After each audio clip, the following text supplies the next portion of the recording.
bits per second. Vodafone.co.uk/broadband. Nick Ferrari at breakfast on LBC. With Xero. Get your business digital ready with Xero accounting software.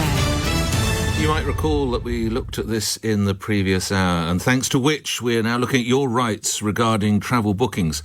Up to £7 billion in travel payments have been made by customers in the UK to the travel industry for holidays and flights that now will not take place. So senior consumer rights expert at which Adam French joins me to look at what customers can do if, of course, you find yourself caught in this situation. Adam, good to have you on again. Thanks for all your help through these past weeks. So, just walk us through the legalities. Someone's booked a flight or a holiday. They're entitled to a refund in what sort of time period? So if you have booked a package holiday, and as you've just said, billions of pounds worth of holidays are affected right now. If you have booked a package holiday, so that's where you've booked accommodation with a flight together in the same travel agent. It doesn't have to be a traditional package holiday above 18 to 30 in the sun with your mates anymore. Any package holiday, so where you've got that flight with the accommodation, that's all important, with the same travel agent, that's a package. And that means you benefit from the package travel regulations, which are EU-wide law, but they've been brought into UK law as well, so they still apply during this transition period and beyond. And that means you are due a full refund within 14 days of the holiday organizer, so the travel agent, cancelling your holiday. Now, clearly at the moment, that isn't really happening. Those 14 days, you may expect a bit of flex around that, fair enough. And we know people are short-staffed. I mean, you have to have a huge amount of sympathy with the travel industry right now. We're hearing about the problems that BA are facing at the moment. But those 14 days are not being honoured. And actually, the bigger problem we're seeing is a lot of people being point-blank refused refunds and only offered vouchers instead. Now, I love your enthusiasm that I could go to an 1830 holiday, Adam. I really, really do appreciate it. I'm afraid those years have long since gone. But just coming back to this, when you say you refund within 14 days for a holiday, 7 days, is that the date you were due to depart or date of notification of cancellation? That's the date of notification of cancellation. Right. But I would say you have to allow a bit of flexibility here, but there's a few days and then there's months, and we think a few days is fair enough, but no one should be waiting months for a refund. And where do my listeners are concerned, because in many instances they're offered vouchers, not refunds. Where do they stand there?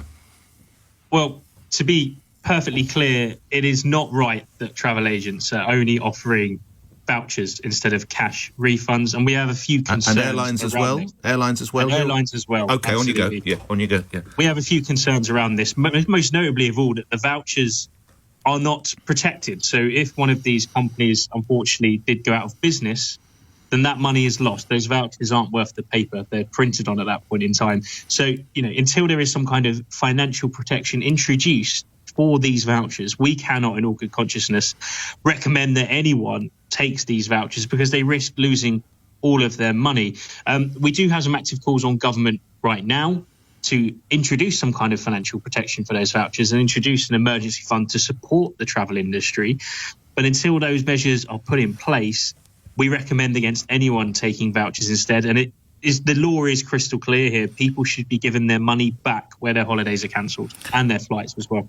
What would the advice be from you and your colleagues at which we're approaching the summer season, the summer holiday season? What would you say about bookings there? It's really difficult in the moment because the FCO's advice against Foreign Commonwealth Office. Foreign That's right. No, that's my job. That's my job. Yeah. Their advice at the moment is against all international travel indefinitely, which is incredibly difficult to manage because theoretically everyone with a holiday booked could be affected by that. What we really need to see is some kind of solid date, but it does mean for the time being you can't assume any upcoming holiday will go ahead as planned, and we do think it's probably unwise to book anything until the situation does become clearer. Now, the problem we see is people often having to pay regular payments towards holidays. We pay the deposit, making those ongoing payments. It's a really tricky situation. Everyone's financial situations now are radically different to what they were expecting at the start of this year when they booked their holidays. Clearly making those regular payments is difficult for some people. But unfortunately, to benefit from that protection, that package travel protection, the protection to mean you get your money back when that holiday is cancelled, you have to keep making those payments. If you stop making those payments, then unfortunately you could be hit with some pretty stringent cancellation fees and you'll lose your deposit. You may lose all of the money you've paid up to this point. But I would say if you're in that financial situation where you just can't afford to keep paying, do speak to your travel agent. We've heard anecdotally some people having a bit of success there trying to cancel it and get their money back if they're in that tricky financial situation. And lastly and briefly, if you can, Adam, some of my callers have talked about, is there travel insurance that covers potential COVID-19 coronavirus? Is that on the market yet? Absolutely not, no. Most of the major travel insurers have changed their policies. They no longer cover anything coronavirus related. You may have an older policy that's still running. If you bought an annual one, that may offer some coverage. But we've seen the big players leave the market in recent weeks, just getting away from the entire coronavirus problem at the moment. But I suppose most holidays, travel plans, they're not setting off at the moment anyway. So hopefully it only affects a minority of people as things stand. I will leave it there. Adam French, thank you. Thanks to Adam and thanks to Which. For more impartial consumer rights information, go to which.co.uk. Nick Ferrari at breakfast on LBC. Call 0345 60 60 973.